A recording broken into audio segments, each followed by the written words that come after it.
बिस्मिल्लाहिर्रहमानिर्रहीम। रुस्तम नामी साहब की एक ताज़ा गज़ल है जो 2 दिसंबर 2022 को उन्होंने लिखी है। हिंद को कलाम है। मैं थोड़ा सा इसमें से काटूंगा, शायद मुझे उसकी उस तरह समझ नहीं आ रही इसलिए, लेकिन बहुत ही खूबसूरत और प्यारा कलाम है। आपकी समातों की नज़र करता हूँ। प्यार मोहब्बत डेली उसी, इंग्लिश वाला डेली। प्यार मोहब्बत डेली होसी, बांदा जदों बेली उसी।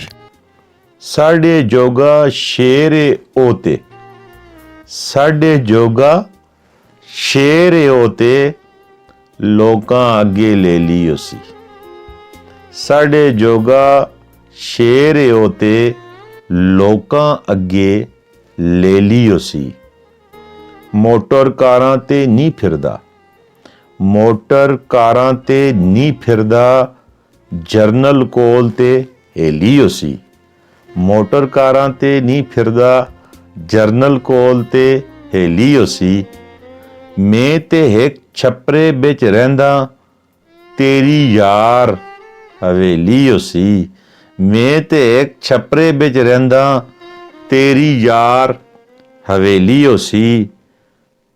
उस दे नाल बहारां आसन, उस दे नाल बहारां आसन, हर पासे फुल खेली उसी। हर पासे फुल खेली उसी।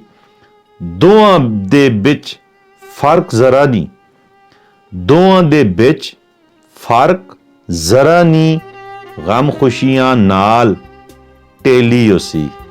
गम खुशियां नाल टेली उसी। प्यार मोहब्बत डेली उसी, बांदा जदों बेली उसी। बहुत बहुत शुक्रिया जनाब।